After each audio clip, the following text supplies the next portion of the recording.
ग्रंथराज श्रीमद् भागवतम की, श्रीला प्रभुपाद की जय। निताय गौर प्रेमानंदे।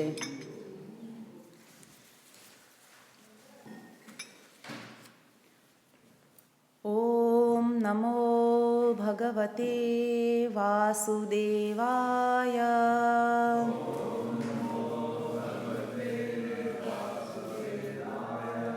ओम नमो भगवते वासुदेवाय।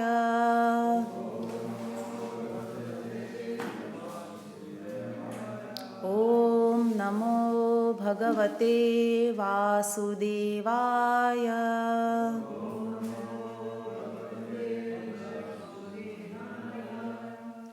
Today we are reading from Canto 3, Chapter 30. Chapter 30 is entitled Description of Adverse Fruitive Activities, and today we are on verse 31.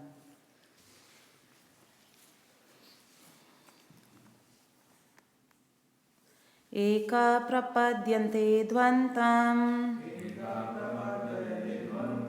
Eka prapadyate dvantam.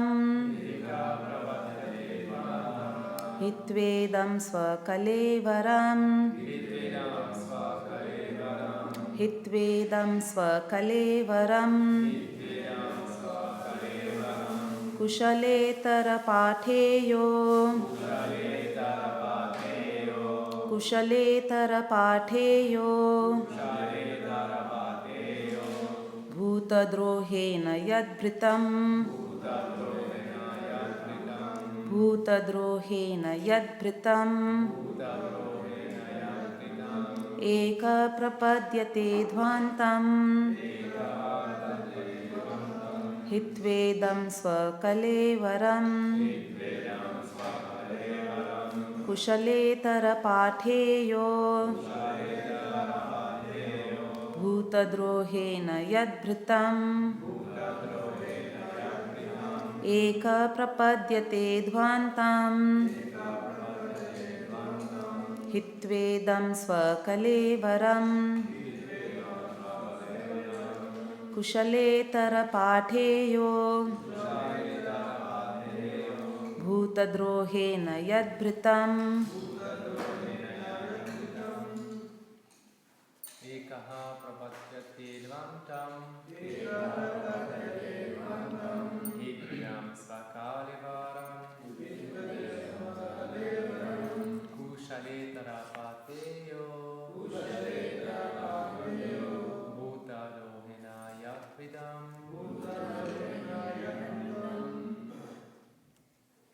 Eka prapadyate dvantam. Hitvedam svakalevaram. Kushaletara patheyo. Bhutadrohena yadbhritam.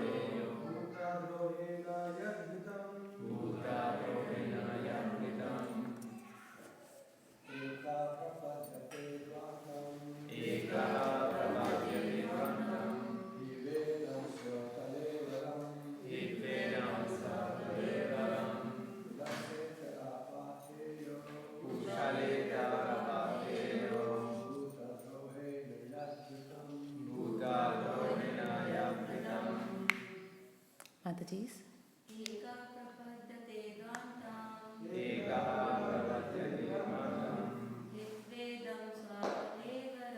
Hitvedam svakalevaram. Kushaletara patheyo. Bhutadrohena yadbhritam. Eka prapadyate dvantam. Hitvedam svakalevaram. Kushaletara patheyo.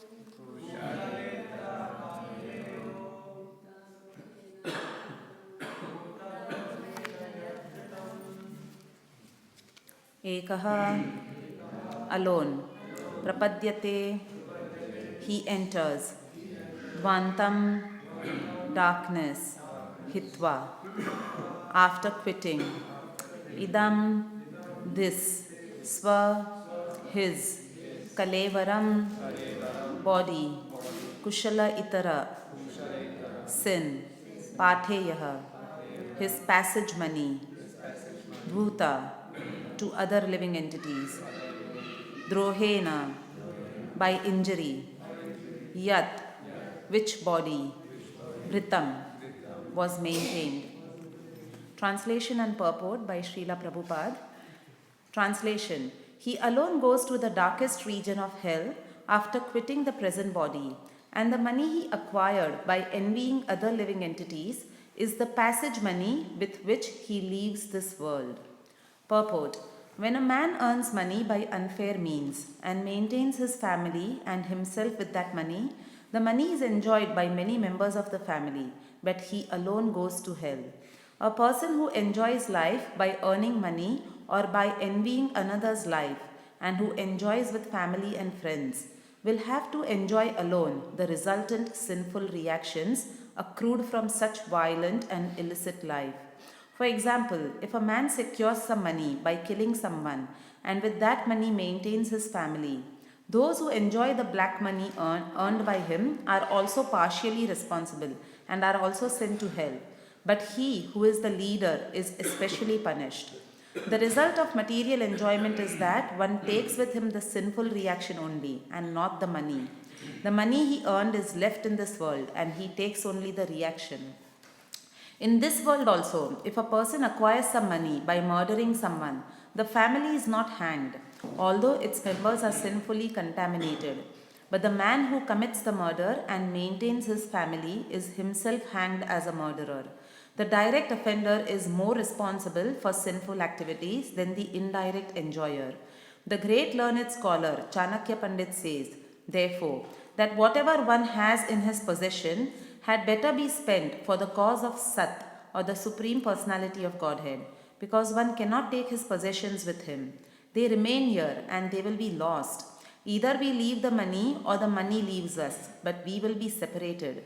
The best use of money, as long as it is within our possession, is to spread it to acquire Krishna consciousness. Om Ajnanatimmirandhasya Jnananjana Shalakaya Chakshurunmilitam Yena Tasmai Shri Gurave Namaha. Shri Chaitanya Manobhishtam Sthapitam Yena Bhutale Swayam Rupa Kadamayyam Dadati Swapadantikam Mukam Karoti Vachalam Pangum Langayate Gririm Yat Kripatamaham Vande Shri Guru Dinatarinam Vancha Kalpatarubhyascha Kripa Sindhubhya Evacha Patitanam Pavanebhyo Vaishnavebhyo Namo Namaha. Jai Shri Krishna Chaitanya Prabhu Nityananda Shri Advaita Gadadhara Shri Vasadi Gaura Bhakta Vrinda. Hare Krishna Krishna Krishna Hare Hare Hare Rama Rama Rama Hare Hare. Hare Krishna. So in this chapter, in this section, the verse that we are studying today, Kapila Dev is continuing his instructions to Mother Devahuti on the reactions that a person gets by doing adverse fruitive activities. So as we know from the Bhagavad Gita, there are 3 types of activities that a person can perform in this particular world. The earthly planetary systems are called as Karma Bhumi. Karma Bhumi means where a person can either acquire good karma, bad karma. So this is called as Karma Bhumi. And there are 3 types of activities or karma a person can accrue while doing his activities in this material world. So these 3 types of karmas are Sukarma, which are called as good or pious activities. The second category is Vikarma. Vikarma means impious activities. And the third category is Akarma, which is activities which are performed for the pleasure of the Lord, and therefore they are called as transcendental activities. So Sukarma are activities which are done by people who are generally pious, who actually have morality in their heart, who have some values in the heart, who also might follow some scriptural injunctions, and therefore they follow all these codes of living, good codes of living in this material world. And they perform activities, welfare for the welfare of mankind, or they perform activities which might be pious activities like yagyas and all these sorts of things. So people who perform these activities, who fall in this category, but who are pious as well, who believe in higher authority, who believe that there is someone called as God, such type of people are actually sent to heavenly planets. So although they do lots of pious activities, obviously they still cannot go out of the material world. They are still within the realm of this material world. But because they are pious at heart, they are believers. They know there is a higher authority who is supplying the necessities in this world. They may not be clear who the Supreme Personality of Godhead is, but they believe in God. They might be demigod worshippers, but they have done lots of pious activities, and such people are promoted to the heavenly planets. So they are called as Mishra Bhaktas. So Mishra Bhaktas means they are doing pious activities, but they also have this tendency to do their own sense enjoyment. Or they might be doing pious activities, like we see so many yagyas are done in the world, like Mrutyunjay yagyas, and for health and wealth some yagyas are performed. So the end result might be that they also want to have a good life in this material world, but still they are doing pious activities. They are doing something for the welfare of mankind. They are doing something which is there in the scriptures. So these people fall under the category of performing sukarma, but with piety in their heart, and therefore they are promoted to the heavenly planets. And then there are people who perform vikarma. So people who perform vikarma and who absolutely have nothing to do with God. Their only motive in life is sense enjoyment, but sense enjoyment at the cost of others or at the cost of harming others. So they might not hesitate to plunder others, they might not hesitate to steal, they might not hesitate to kill to satisfy their belly, which is meat eating. They might not hesitate to acquire money by unfair means, what we call as gambling or black money. So Prabhupada is describing in this purport that these are the people who have either envied others' lifestyle and they also wanted a good lifestyle. So they resorted to any means that they wanted to get that sort of money, or they perform lots of abominable activities. And Kapila Dev says that the reaction of such adverse fruitive activities is that they are sent to the hellish planets. So there are 4 categories in this material world. There are the heavenly planets, where, as I mentioned, people who perform sukarma but who have some piety at heart, they are promoted to the heavenly planets. Then there is the earthly planetary system, which is karma bhumi, where we perform a karma. Then below the earthly planetary systems is Bila Swarga. Bila Swarga is also heavenly planets, but they are called as subterranean heavenly planets. So there is actually, it is mentioned in the Bhagavatam, a description of the Bila Swarga planets is also given. And it seems that in the Bila Swarga planet, sometimes the enjoyment is much higher than actually the heavenly planets which are above the earth. So which category of people go there? Who is given this Bila Swarga destination? So people who did pious activities, like who performed lots of charitable activities for the welfare of mankind, but they are atheists. They have nothing to do with the Lord. They don't believe that there is a supreme power. But we see in this world also today there are many people who fall in this category, who are very good at heart. They will perform lots of activities. They might open some old age homes. They might open anath ashrams, like place where children who orphanages, where children who have been abandoned or who don't have parents can be brought up. Or they might open big hospitals where medicines are given free of cost or surgeries are done free of cost. So there are many people who do all these pious activities. Like in my office today, many of the people are going to go and sleep at the MCG. And this is just to create awareness about homelessness in Melbourne. So many of my office colleagues are going to go in the evening and sleep in MCG, like MCG has opened their grounds for performing this activity. And everyone's going to sleep there in the open, just as homeless people would sleep, just to get an experience and to spread awareness what homeless people are going through. And they came and collected donations from everybody in the office. And there were big posters which were put around that please donate for this good cause, please donate for this good cause. So yes, it is a good activity they are doing. They are doing something for the homeless people. But not most of them are atheists. We know that Westerners, most of them either don't believe in God or have nothing to do with God. So there are people who accrue lots of these pious activities, but they don't believe in a higher authority. And such people are actually sent to the subterranean heavenly planets or the Bila Swarga. So the difference between the heavenly planets, where all the demigods reside, and Indra is the king of the heavenly planets, and the subterranean heavenly planets is that at least in the heavenly planets, there is remembrance of God. So although the enjoyment is almost equal, or the subterranean heavenly planets might have better enjoyment, but still in the heavenly planets there is remembrance of God. There is piety. They believe that the demigods are also living there. So they believe that there is a higher authority, there is a supreme personality of Godhead. But they are Mishra Bhaktas. Like we see in Indra's case, he is a devotee of the Lord, but he also gets pride. We just studied that pastime in the 10th canto. Because of pride, the whole Govardhan pastime, Krishna had to perform the whole Govardhan pastime to destroy Indra's pride. Or if somebody is doing some yagyas, then he immediately comes, like with Prithu Maharaj, he immediately comes to destroy the yagya because he feels his position is going to be now taken away by that person. So they are Karma Mishra Bhaktas, but they do have devotion for the Lord in their heart. So at least there is remembrance of the Lord, and they don't have complete forgetfulness. They get a chance to elevate their consciousness. But in the subterranean heavenly planets, there is only enjoyment, but there is absolutely no remembrance of the Lord. So a person gets more and more actually entrenched in, gratifying his senses, and more forgetfulness of the Lord comes in his heart. But below that, what Kapila Dev is describing to Devahuti is the hellish planets. So once a jiva quits his body, especially impious jivas who have done lots of adverse fruitive activities or vikarma, he is taken to the planet of Yamaraj. I believe it's called Pitruloka, where the judgment is passed by Yamaraj. And then he is sent, and how the description is given over here in the past few verses, that how the Yamadutas tie him and they drag him through the streets, and there is scorching heat over there, and the man is falling down, the jiva is falling down, crying for water. And he's whipped, but he's not even given any water to drink. So all these descriptions are given, and how his flesh is given to somebody else to eat. He's put in fire. Sometimes he has to eat his own flesh. So these are the punishments that person has to go through, who performed vikarma throughout his life.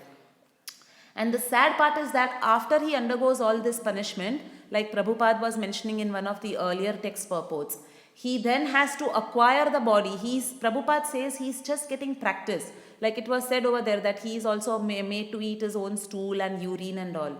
So Prabhupada is saying that he is actually given practice to adopt then a body in this world, which will then continue, where he will continue to be able to eat stool and flesh and all. So for example, a pig has no discrimination in what he will eat. He eats stool, he eats meat, everything. A pig, you put anything before him, he will eat.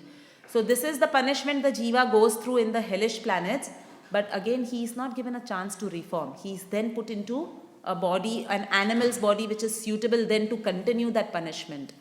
So the only way that these tendencies can be reformed in the heart is through the process of bhakti. Only bhakti can uproot the tendency to sin from the heart.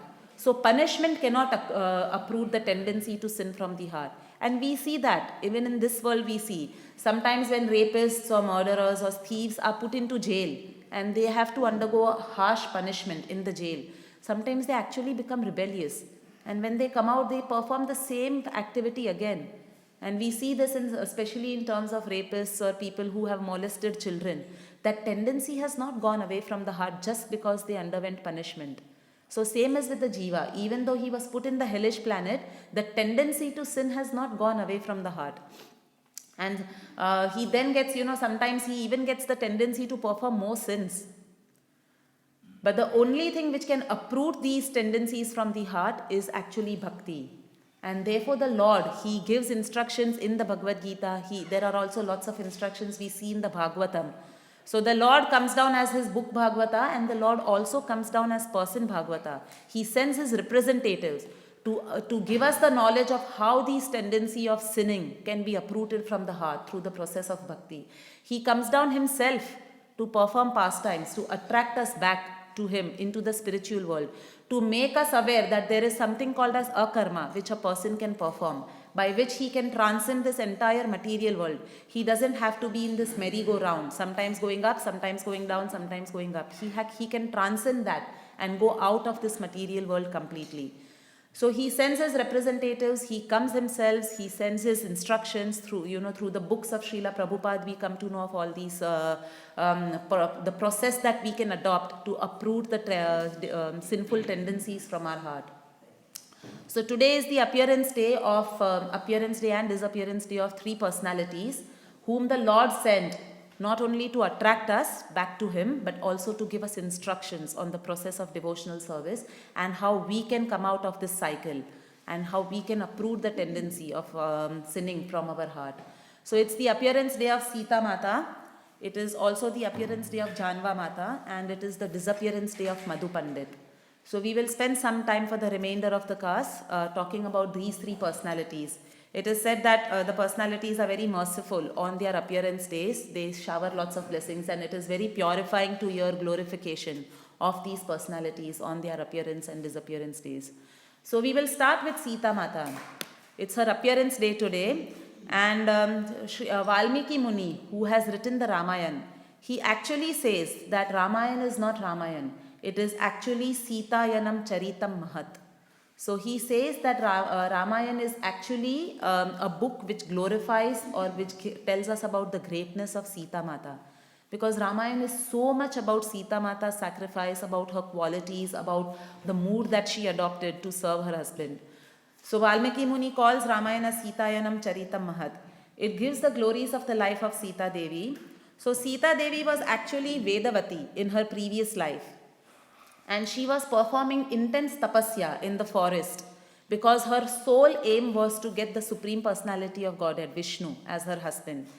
So while she was performing this tapasya and undergoing great austerities, Ravana was passing by from the sky. He had just defeated Kubera and he had acquired that celestial airplane which could fly in the sky. And Ravana being Ravana, he immediately got attracted when he saw Vedavati in the forest alone, because Vedavati was extremely beautiful. So he immediately brought his aeroplane down and he actually tried to touch Vedavati. He had some malicious intentions in his heart and he wanted to molest her and acquire her by force. So as soon as he touched Vedavati, her meditation broke and she became very angry with Ravana because she was doing this intense tapasya to get Vishnu as her husband, and Ravana had actually put a spoke in the wheel. He had now broken her meditation, and obviously now Vedavati was not going to be able to complete the tapasya that she had in mind to achieve Lord Vishnu. So she becomes very angry and she evokes a fire because she did not want to be touched by any other man other than Vishnu. So she evokes a fire and she burns herself down. But before doing that, she curses Ravana. See, she curses that because you broke my meditation like this, I will come back again and I will become the cause of your destruction. And she also curses him that next time you try to get a lady by force, your head will split. You will die immediately. So these were the two curses she gives to Ravana, and then she gives up her body by evoking a fire. And then in the next lifetime, she is born as Sita Devi. So there is a place called Sitamadi. It is there in Bihar. And Janak Maharaj, who was the king at that time, he was actually digging the ground because he wanted to perform a huge yagya for the welfare of mankind, for the welfare of his citizens. So he was a Raj Rishi. He knew what the goal of life was. So while he was digging this trench, he found a beautiful golden casket. His plow hit a beautiful golden casket. And when he saw that casket, he saw that there was a very beautiful golden baby girl inside that casket. So because Sita Mata was discovered in that trench, which is also called as furrow, and the meaning of furrow in Sanskrit is Sita. So that is why she was named as Sita Devi. So Janak Maharaj was so happy, and he takes this baby girl home and gives her to his wife. And then eventually Janak Maharaj, the whole family moves to Janakanagri. And therefore one of the names of Sita Devi is also Janaki. And that place, the kingdom of Janak Maharaj, was also called as Mithila. So one more name of Sita Devi is also Maithili. And one more name of Sita Devi is also Vaidehi, because her father's name was Videha. Videha means someone who has been able to transcend bodily conception of life. So these were some of the names of Sita Devi. And Sita Devi is glorified as the epitome of feminine purity and chastity in the Ramayana. And we will discuss some of her glorious qualities as we go on. And because she appeared from the earth, she is also called as the daughter of Bhumi Devi, or an expansion of Bhumi Devi. And because Bhumi Devi actually personifies Samruddhi, Samruddhi means auspiciousness or growth. So she is also called as the emblem of auspiciousness or growth or prosperity or abundance of Mother Earth. That is one more representation of Sita Devi. So after Sita Devi was obtained by Janak Maharaj's wife gave birth to one more daughter who was called as Urmila, and he raised both the daughters with lots of love and affection, as princely daughters would be raised. So in her childhood it is mentioned that Sita Devi used to perform lots of pastimes. She used to enact lots of pastimes of the Lord. Same like we hear in the pastimes of Lord Nityananda. And everyone used to be amazed when they used to see Sita Devi enact all these pastimes of different incarnations of the Lord. So people used to ask her, how do you know these pastimes? Just as people used to ask Lord Nityananda. And she would just say that I've witnessed these pastimes in my earlier this thing. So she used to enact all these pastimes, and that is how she used to spend her childhood. So once when she was a young girl, Parshuram visited Janak Maharaj. And Parshuram had a bow, a huge bow, which was an active bow of Lord Vishnu. So there were two bows of Vishnu. The one which Parshuram carried when he came to meet Janak Maharaj was the active bow. And there was one more bow of Vishnu, which had now been deactivated. And it had been deactivated by Lord Vishnu himself in his war, like in his fight with Lord Shiva. And that bow had been gifted to Janak Maharaj, which was kept in a huge glass case in Janak Maharaj's kingdom. But this bow which Parshuram had brought was still an active bow. But it was again the same as the bow which had been gifted to Janak Maharaj. It was extremely heavy, like more than 300 soldiers were required to lift that bow. So Parshuram leaves that bow outside Janak Maharaj's palace, and then he goes inside and has a long conversation with Janak Maharaj. And then when he comes outside, to his amazement, he sees that the bow is missing. So everybody starts searching for the bow because they are surprised who has taken it. So many people are required to carry the bow. And then they see on the terrace of the palace that Sita Mata was playing with this bow. And she's a very young girl. And they see that she is lifting the bow with one hand, putting it this side, and she also has a ball. So her ball has gone inside under the bow. Then she lifts it and puts it on the other side. So like a toy, she was handling the bow. And when Parshuram sees this, he is actually quite utterly astonished when he sees this activity of Sita Mata. So he immediately tells Janak Maharaj, he tells him that your daughter is not an ordinary daughter. This bow requires 300 people to lift it, and that too strong soldiers. But at this young age, while she is a baby, she has been very easily able to lift this bow. So you should get her married to someone who is extremely strong and who is able to match the strength which she has. And then we know the pastime of how the Swayamvar of Sita Mata took place. And in fact, in that Swayamvar, even Ravan comes. And the condition which Janak Maharaj had said that anybody who is able to lift the bow, the inactive bow which had been gifted to him, and they are able to string it, only that person can marry Sita. So even Ravana had tried and he had failed. But then Lord Ram comes, and we know the story of how he easily lifts the bow. He not only strings it, but he breaks it into two. So only he could match whatever Sita Mata had achieved in her childhood, and Sita Mata was very happy to be reunited with her Lord. So that is how their marriage takes place. Now when Sita Mata comes back, and after a few years Ram was to be coronated as the king, even Sita Mata was very happy, and she was also decorating herself like her mothers, because she was going to become the queen the next day. And the whole pastime is there of how Ram had been banished. So Ram comes and gives the news to Sita Mata, and she is quite equipoised when she hears the news. She doesn't become very crestfallen that, oh, now I can't be the queen, because she was not attached to all these worldly things. So she was saddened by the fact that her lord, who is the most deserving candidate to sit on the throne, has now been unfairly banished. So she was saddened, but she was quite equipoised, and she tells Lord Ram that, okay, I'm going to come with you. And Lord Ram tries to dissuade her with lots of points, and that is a very nice samvad in Ayodhya Kanda of Ramayana between Sita and Ram, where Ram is trying to convince her how she should not come to the forest, and Sita Mata gives very strong arguments why she should be taken to the forest with Lord Ram.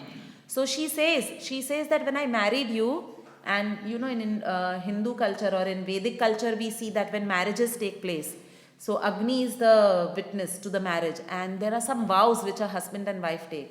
So she says that there is a vow I had taken, that I will be by your side no matter whether there is happiness or distress in your life. I will always support you through every phase of life.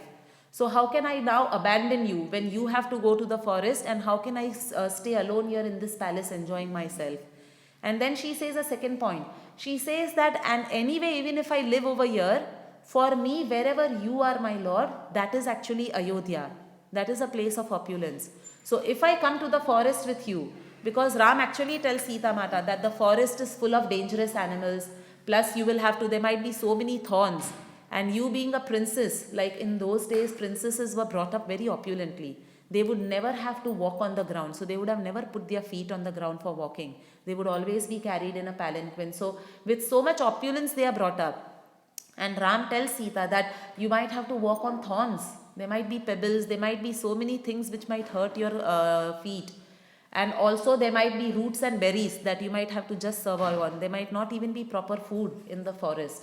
So Sita Mata says that because you will be by my side, the forest will become like Ayodhya for me.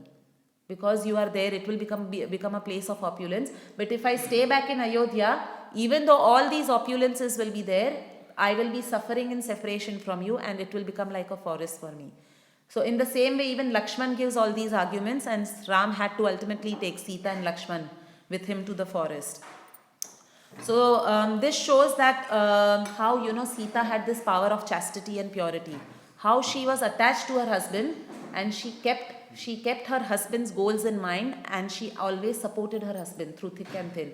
She never gave up her husband's side, even though her husband had to go through so many trials and tribulations later on. So it is mentioned in the scriptures that just by being chaste, and we are talking about the quality of chastity of Sita Mata, because she is considered to be the most chaste person in this world. There are few ladies who fall in this category. There is Sita Mata who falls in this category of being one of the most chaste ladies. Draupadi falls in this category of being very chaste. Mandodari, who is the wife of Ravana. So even though she is the wife of a demon, she is actually considered at par with Sita Mata, Draupadi and all in her chastity, because she was always very chaste to her husband. So it is said that just by chastity, by being loyal, even if a person is not Krishna conscious, he can actually reach Brahmaloka. That is what is mentioned in the scriptures, just by being chaste and loyal. And what to speak of a person who actually is Krishna conscious plus is chaste and loyal. For such a person, then the doors of Golok Vrindavan open up, the doors of Vaikuntha planets open up. So Sita Mata was such an epitome of chastity, and she was always grateful. She was never angry with Ram for putting her through all these trials and tribulations. She just kept tolerating. So in fact, there is a very nice conversation between Sita and Hanuman also, which again, bring out Sita Mata's quality of chastity. So when Hanuman has discovered Sita, like Hanuman was the only one who could go across the ocean, and he discovered Sita in Ashok Vatika. So he at that time tells Sita Mata, he tells that, see, now I have come, and you immediately climb on my shoulder, and I will straight away take you and reunite you with your Lord. But Sita Mata at that time she says that with Ravan I had no choice. I was forcibly brought by her. So he touched me, but I had no choice, and I had to go with her because I could not protect myself, or I could not wean away from Ravan. But here I have a choice. So if I come now with you, then my chastity is at stake, because I am married to Lord Ram and I cannot touch anybody else. So even though Hanuman, you are like my son, but I will not willingly climb on your shoulder. So it was actually a very lucrative offer if you see from a material perspective. Sita Mata was being tormented by Ravana in Ashok Vatika. He had kept actually some Rakshashis over there who used to continuously torment Sita. And every day Ravana would come, and some tricks he would play on her, something he would do to torment her and try to make her his wife. So there was so much suffering Sita Mata was going through. And Hanuman was giving her that offer, that come with me and I will straight away reunite you with your Lord. But again, to just uphold her chastity, Sita Mata refused. And obviously she was a Kshatrani also. So she said that, no, I'm the wife of a Kshatriya. He has to come and fight, and he has to then obtain me back from Ravana. So I will wait for my Lord Ram to come and fight for me and get me back from Ravana. So that was a Kshatrani blood also speaking.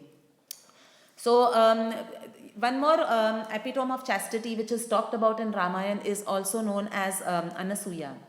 So in fact, it is mentioned that when Sita Mata was in Chitrakoot, she goes to take association of Anasuya in Atri Muni's ashram. And Anasuya is also considered a very chaste person, a very chaste lady. Her name is also counted among the greatest women in our scriptures. So when she goes to meet him, Sita Mata is so humble. She is actually the goddess of fortune herself. But she pays obeisances to Anasuya and she tries to get some instructions from her. And looking at Sita Mata's good qualities, Anasuya gives her 2 gifts. She gives her ornaments to wear. And she says that when you wear these ornaments, you will always be fresh and cheerful. You will look always nice when you wear these ornaments. And the second gift which Anasuya gives is her own Angavastram.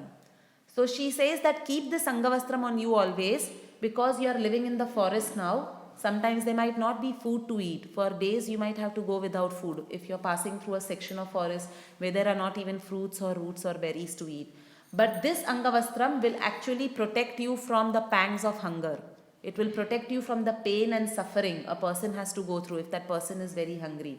So this will protect you from that. And therefore we see that when Sita Mata was under the control of Ravan, when she was captured by Ravan and she was in Ashok Vatika, she did not eat anything. She refused to eat when she was there for 1 year under Ravana's capture.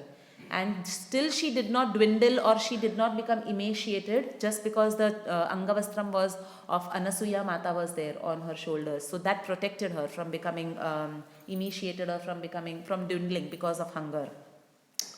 So after Lord Ram actually comes and wins over, and then Sita Mata is brought by Lakshman and Sugriva, like all these, and Hanuman, they bring Sita Mata back to Lord Ram.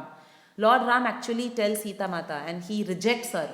And he tells Lakshman that now I have won her, but now you do whatever she wants, you want with her, because she has been with another man, so I cannot accept her back. And then Sita Mata, now again we see over here one quality of Sita Mata. She always used to align herself with the ideals of her husband, because that is one of the qualities of chastity. So if your husband's ideals are, now Lord Ram is called as Maryada Purushottam. He had come to actually establish the highest ideals in human society. So he came here and he acted as the ideal son by being obedient to his father's instructions. He was also the ideal husband to Sita Mata, and to establish that Sita was the ideal wife, he wanted to do that pariksha for her or that test for her. And Sita Mata did not start lamenting like normally people would. You know, you have suffered for 1 year, you actually thought of no one else but your worshipable Lord. And after all the trials and tribulations you go through, your husband talks like this about you, that now I'm rejecting you because you have. And you would say, what? I suffered so much for you and now you're doing like this to me?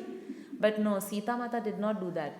She immediately told Lakshman that you create a pyre of fire and light the fire, and I'm going to enter that fire.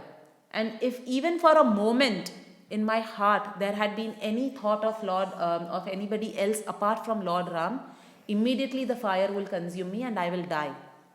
So not even for a moment there was any thoughts in my mind but for Lord Ram, and let me prove this by entering the fire. So it is mentioned over there that all the ladies who were present over there, they started wailing because they did not want to see Sita Mata go through all this. And even Lakshman, even Sugriv, Hanuman, they were all shocked why Lord Ram is subjecting Sita Mata through this. But still she agreed to go through this test. So she went into the pyre, and then Agni Dev himself brought out Sita Mata and gave her back to Lord Ram. And it is mentioned that when Lakshman had cut Shurpanakha's nose, Lord Ram knew that, you know, a lady who has been angered like this and who has been insulted is not going to lie low. So he knew that Shurpanakha is going to create trouble in the future for them. So at that point in time, it is mentioned in the Ramayana that Lord Ram takes Sita Mata to a place in Nasik called Tapovanam, in the forest where they were living. And he actually hands her over to Agni Dev in that place called Tapovanam. And he tells Agni Dev to look after Sita Mata, and Agni Dev gives at that time Chhaya Sita to Lord Ram. So this was the Chhaya Sita which was actually kidnapped by Ravana. It was not actual Sita, because the real Sita can never be touched by anybody else apart from Lord Ram. So when this Agni Pariksha was done and when Sita Mata enters this fire, Agni Dev comes out and he gives the real Sita back to Lord Ram. The Chhaya Sita goes away in that fire, and he tells Lord Ram that your wife is completely chaste and pure. She has not done anything wrong, so you can accept her back. And similar test Sita Mata had to go through when she had gone back to the kingdom, and they were living nicely. Ram was coronated as the king. She was the queen of Ayodhya. But Ram used to send spies all over Ayodhya. Not spies just to, for political purposes, but even spies who would go and gather information for Lord Ram, who would actually mingle among citizens and who would try to find out what the citizens are thinking about Lord Ram's rule. Whether the citizens are happy, is there anything which I can improve on? That's what Lord Ram's mood was when he used to send these spies. So one of the spies came back and told Lord Ram that there is a washerman who was speaking to his wife. His wife had been with another man, it seems, for a night or something. And the washerman says he was actually angrily rebuking his wife. And he tells his wife that I am not Ram, that I will accept you back, even though you lived with another man and came. I am going to reject you. Don't think that I am as magnanimous as Lord Ram. So when Lord Ram heard this from this spy, he immediately realized that his citizens are now talking like this. They feel that he has not done the right thing by accepting Sita Mata back. So once again, to also establish that he is an ideal king or an ideal ruler, he sends Sita Mata with Lakshman. And he tells Lakshman that you go and drop her off at Valmiki Muni's ashram. And Lakshman was in tears at that time. And Sita Mata thought, because she was pregnant also at that time, so she thought that, oh, it's such a good opportunity to go and associate with the sages, to get blessings, to hear from the sages. So she was happily going with Lakshman on the chariot. But she saw Lakshman was continuously crying. So she then realized something is wrong, because Lakshman had not told her that you're not just going to visit the sages, but you're being sent away forever.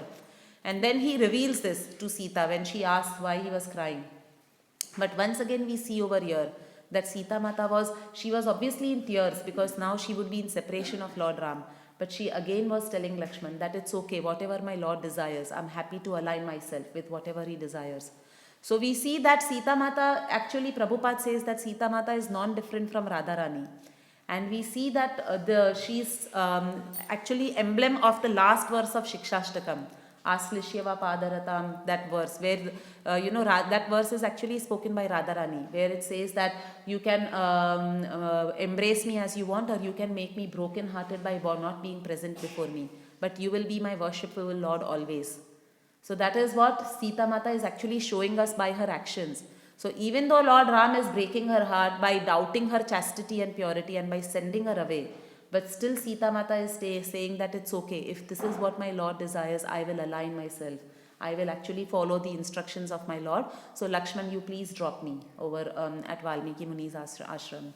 So these are some of the qualities we see over here of Sita Mata. And then ultimately the whole pastime is there of how Lava and Kush come and sing the Ramayana in Ram's kingdom. And then Sita Mata is also brought. They realize that these are my children. Lord Ram realizes these are my children. And then Sita Mata is also brought back along with Lava and Kush to stay in the kingdom. But Sita Mata actually at that time says, he tells Bhumi Devi, he says that even because I was sent away like this, because I had spent some time with another man, that too forcibly against my will.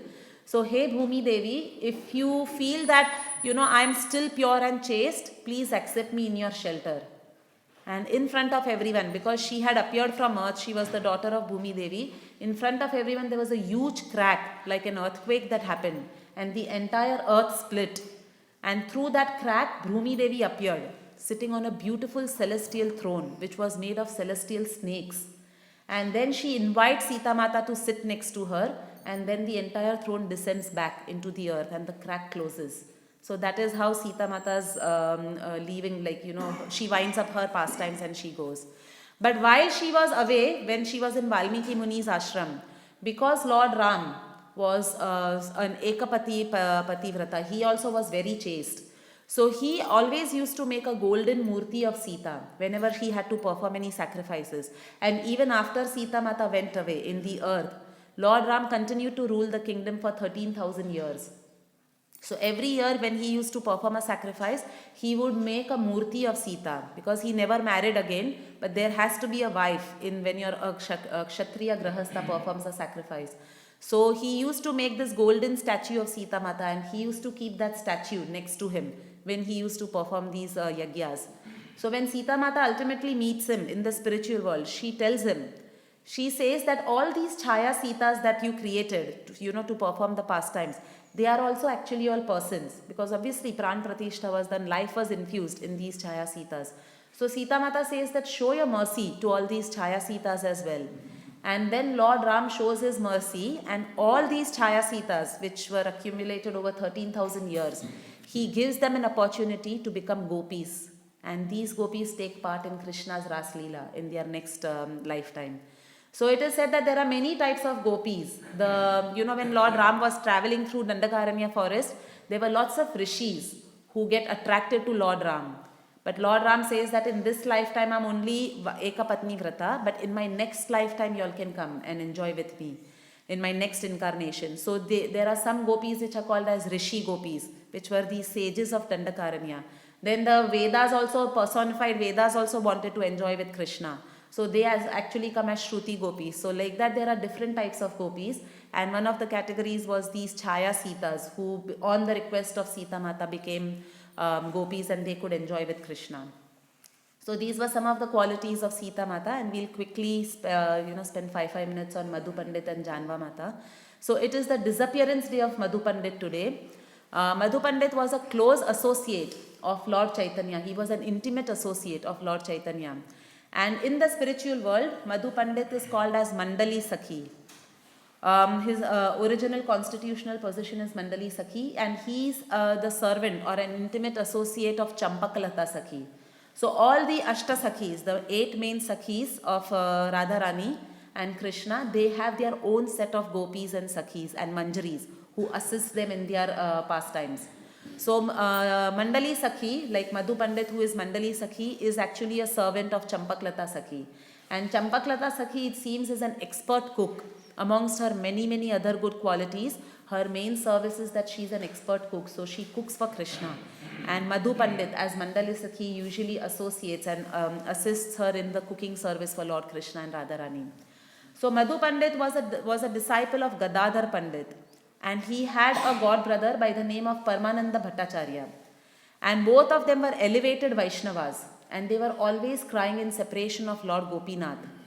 So after Lord Krishna departed from this world, his great grandson Vajranab had actually got 3 deities carved. And out of these 3 deities which he carved, one of the deities was Lord Gopinath. So the face of that deity exactly matched with Krishna's face, and therefore he was called as Gopinath. And Vajranab actually installed the worship of Gopinath in Vrindavan when he was present. But over the years, the deity got lost.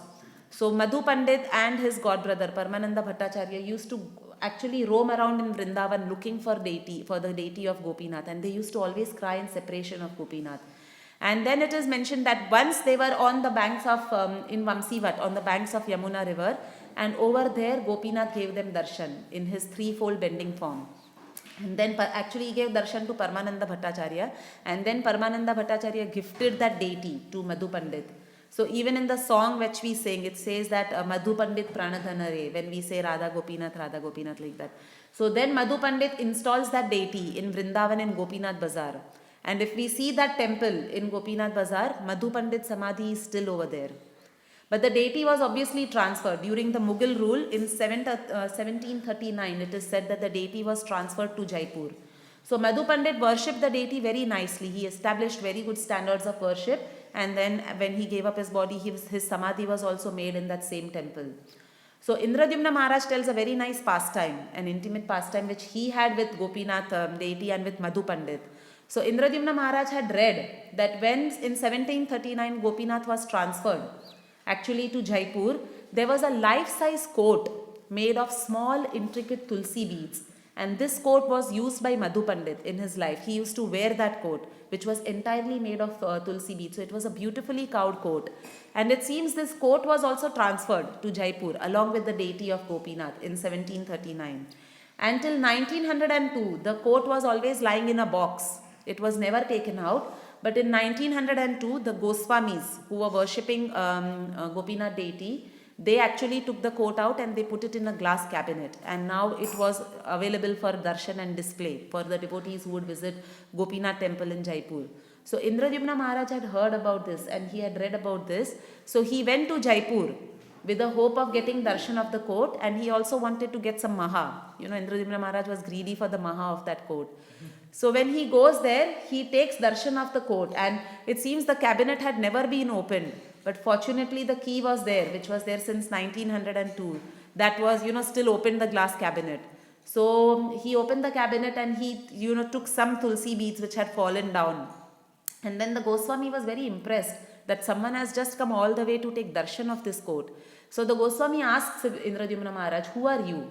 And Indradyumna Maharaj says that, oh, I am, which sampradaya do you belong to? He asks. And Indradyumna Maharaj says that I belong to the International Society of Krishna Consciousness. And the Goswami over there, he becomes so impressed. He says that your Guru Srila Prabhupada, he has established Bhakti, Gaudiya Vaishnavism so nicely all over the world. So this court, why do you have to just take some maha? This entire court belongs to you. You please take the entire court and go. He was so pleased with Srila Prabhupada and with Indradyumna Maharaj that he wanted to give the whole court to him. But Indradyumna Maharaj said, no, I don't want the whole court. This court actually rightly belongs in this temple. And whenever devotees come to take darshan of Gopinath and they hear about Madhu Pandit's glories, they can actually take darshan of this court as well. So let it always remain over here. I have taken some Maha Tulsi beads which had fallen off the court. So I'm very happy with that.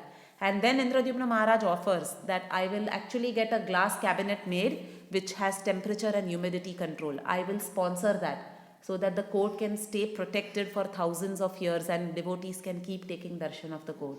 So next time any of us go to Jaipur, we might be able to see that cabinet which Indradyumna Maharaj has donated for keeping the court intact. So these were some of the pastimes of Madhu Pandit, and we'll now talk about Janva Mata. So Janva Mata, her appearance days today. Janva Mata is the wife of Lord Nityananda. So she is not only famous as the wife of Lord Nityananda, but she is famous in her own right as a great Acharya of Gaudiya Vaishnavism. She herself established so much worship. She herself was such a nice devotee that she has her own, people know her as a great Acharya. She in fact was an initiating guru as well. Many of the great personalities we know in Gaudiya Vaishnavism were actually disciples of Janva Mata. So she is well known as a great Acharya in her own right. And in the Gaur Ganodesh Dipika, Kavi Karnapur describes that Janva Mata is actually an incarnation of Ananga Manjari. So Ananga Manjari is the sister of Radharani and also Sridama, and it is said that Ananga Manjari is actually an expansion of Lord Balaram. So Balaram, we know he expands in every rasa to serve Krishna. He expands in every rasa. So to serve Krishna in the Shringa ras, Balaram expands as Ananga Manjari, and in that particular mood he serves Lord Krishna. So Ananga Manjari actually incarnated as two. She incarnated as Janva Mata, and Janva Mata had a sister called Vasudha. So she had two incarnations in this material world. It is also mentioned that Janva Mata was an incarnation also of Revati. Revati, who is the eternal wife of Lord Balaram. And it is also mentioned that Vasudha originally is actually Varuni, who is Balaram's second wife in the spiritual world. So Varuni is the daughter of Varuna. And she actually comes as a sticky substance which oozes out, the nectar which oozes out of trees to serve Lord Balaram by becoming the Varuni drink which then comes out of the trees. So these are some of the, how we understand what these personalities are in the original spiritual world. So Janava Mata, their father's name was Suryadas Sarkhel. He was actually the treasurer of the king at that time. And it is described how, the marriage of Lord Nityananda to Janava Mata and Vasudha is very beautifully described in the Nityanand Charitamrita. So there was a Brahmin who approaches Suryadas Sarkhel and tells him that you should give your daughter in marriage, Janva, to Lord Nityananda. So initially Suryadas Sarkhel refuses. And then he starts repenting because he used to have dreams where he sees Lord Nityananda and he sees both his daughters on either side of Lord Nityananda. And he realizes this through his dreams that my daughters are eternally meant to be married to Lord Nityananda. But somehow he refused that Brahmin, then he repents. And when Janva Mata comes to know that my father has refused my proposal with Nityananda, she actually faints. Because in her heart she had just accepted Lord Nityananda as her husband. So she faints, and then Lord Nityananda is brought over there to solve the situation because Janva Mata had fainted and she was not coming back to consciousness. The doctors had actually said it's some kind of epilepsy which has taken over her. So as soon as Lord Nityananda arrives, just by the fragrance of his body, Janva Mata regains her consciousness. And then she gets up and she realizes that she was on the floor and Lord Nityananda is there. So she shyly runs away inside. And then it is described that how with great pomp the marriage ceremony was performed of Lord Nityananda and Janava Mata. And after marriage, when Janava Mata was serving Lord Nityananda, her sister Vasudha was also helping Janava Mata in serving Lord Nityananda. And it is said that when Vasudha was bringing some prasadam to serve Lord Nityananda, her sari was going to fall off her head. So she suddenly, because she was holding something in her hand, she suddenly manifested 2 more arms from her shoulders just to bring her sari back on her head. And Lord Nityananda saw this. It happened in front of everyone. So he caught hold of Vasudha's hand, and then the marriage of Lord Nityananda with Vasudha also took place, because she is actually the eternal consort of Lord Nityananda as Lord Balaram. So after the marriage with Vasudha, Vasudha gave birth to 2 children. And Lord Chaitanya had promised Lord Nityananda that when you get married, I will come as your son. So, and this nobody knew. Only Lord Nityananda and Chaitanya Mahaprabhu knew. So when Vasudha gave birth to a son, his name was Veerabhadra, Lord Nityananda immediately realized, looking at Veerabhadra, that this is an incarnation of the effulgence of Lord Chaitanya. And she also gave birth to a daughter whose name was Ganga Devi. But Vasudha died at a very young age. So then it fell upon Janva Mata to bring up all the children. Like, we see Kunti Maharani brought up all the children in Mahabharata. So in the same way, Janva Mata brought up these 2 children of Vasudha. And she also adopted one son of her own, whose name was Ramachandra. So it is mentioned that her entire life, especially her young life, was just spent in bringing up these children in proper Krishna consciousness and devotional mood. And then once she had retired from her duties, then she actually started traveling, and she actually started preaching Krishna consciousness. So she was, because of her super excellent qualities, wherever she traveled, like after her children had settled and she started traveling, she was also always accepted as the leader of Vaishnavas. Wherever she traveled, whether it was Bengal, whether it was Puri, or whether it was in Vrindavan. In fact, it is very rare to see a deity of a person made even when that person is alive. So it seems when Janva Mata had travelled to Jaipur to take darshan of the same Gopinath deity. So that is how Madhu Pandit and Janva Mata are closely, the pastimes are intimately associated, because Madhu Pandit had installed Gopinath deity and Janva Mata goes to take darshan of Gopinath deity because she was very devoted to Gopinath. So at that time the king does a council with all the Vaishnavas, prominent Vaishnavas of Jaipur, and they all unanimously agree to make a deity of Janva Mata, even though she is still present on the planet, and install that deity next to Gopinath. And it is mentioned in the scriptures that when Janva Mata left the world, she actually merged into that deity of Gopinath. That is how she left the world. So Janva Mata, it is mentioned that she initiated many prominent personalities, and she gave mercy to so many Goswamis when she used to travel in Vrindavan, to Jiva Goswami, Gopal Bhatta Goswami, so many Goswami, Bhugarbha Goswami. She gave mercy to all these Goswamis. And it is mentioned that Janava Mata was a key instrument in uniting the different Gaudiya Vaishnava Goswamis from Vrindavan, Puri and Bengal, from Navadvip. So today when we see that all the Gaudiya Vaishnavas are working very cohesively, very cooperatively in Vrindavan or in Bengal or in Puri, there is no friction or there is no, who is superior, who is the head and all that. The whole credit goes to Janva Mata, because she worked tirelessly to bring about these cooperative relationships amongst all the Gaudiya Vaishnavas who were living in different places. And Bhaktivedanta Thakur used to glorify Janva Mata a lot. He was very, very devoted to Janva Mata, and he always used to preach about the glories of Janva Mata. So in his book called Kalyana Kalpataru, he glorifies Janva Mata. And I'll just read out his short prayer because that brings out the mood of Bhaktivedanta Thakur. He says, "O Janava, by power of your divine qualities, be merciful to this servant of yours. Dispel this illusion which torments me and release me from material existence. Let me take shelter of your lotus feet, because you are the power of Nityananda. You are Nityananda Shakti. You are Nityananda Swarupini, the Guru of Krishna Bhakti. Grant me the shade of your lotus feet, which are like desire trees.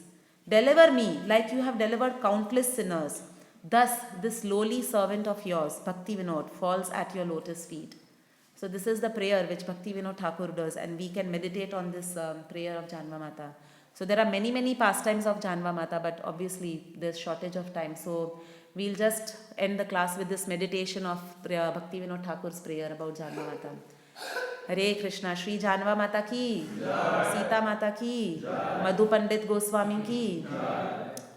Did anyone have any questions, quick questions or comments or any corrections?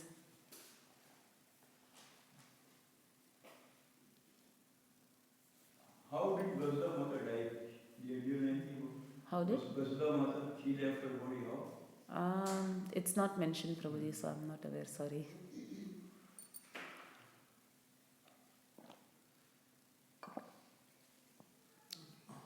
Why don't we see today's Mataji being Acharyas or giving initiation in ISKCON? Why do we see?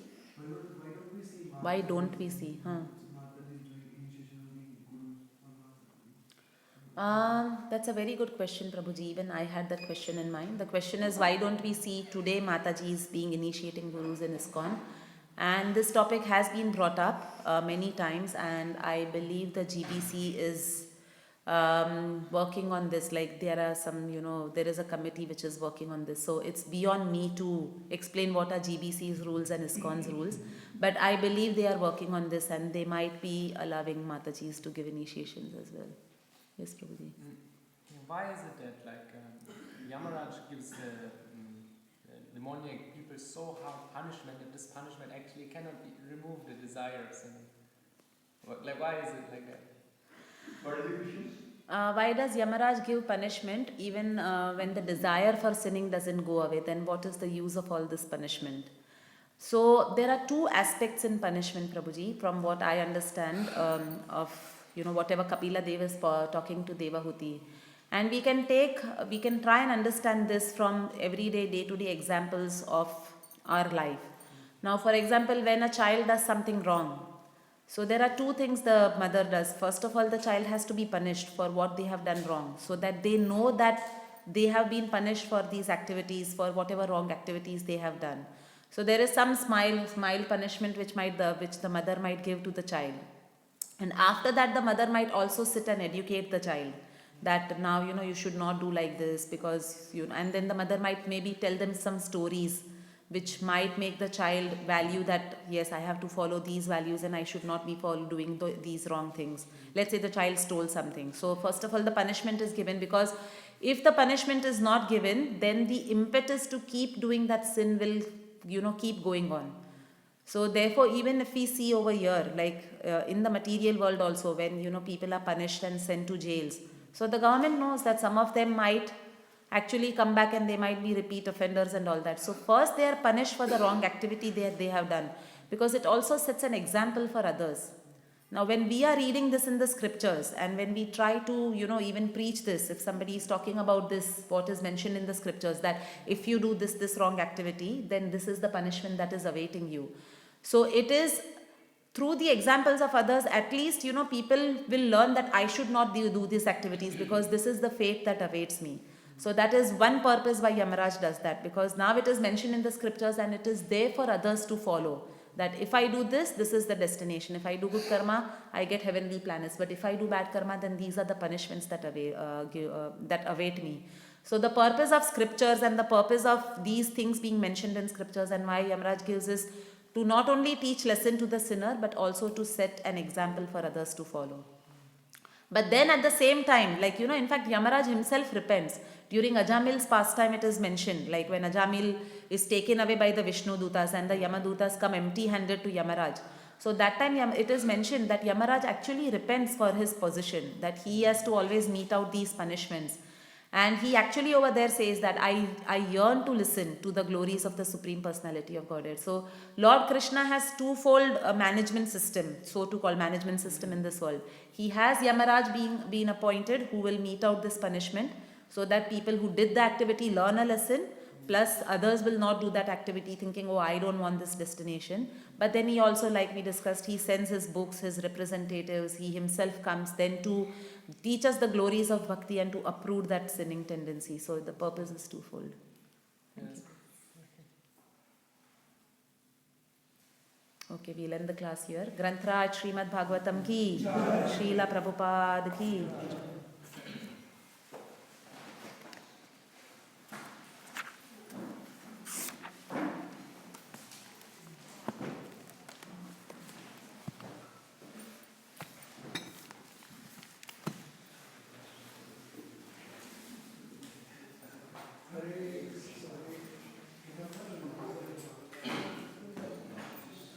Very nice. Now I know why they give fourth grade to you.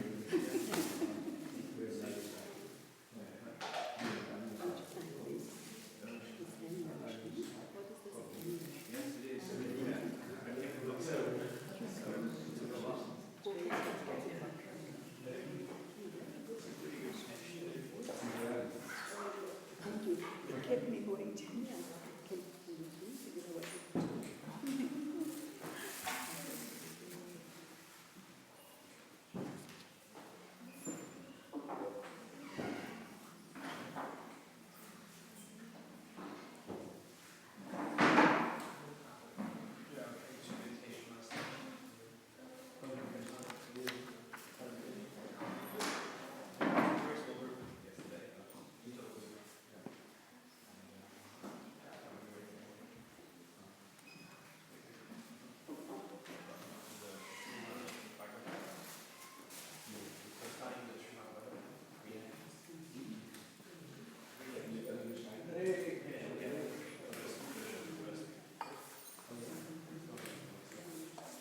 You are Vaishnava.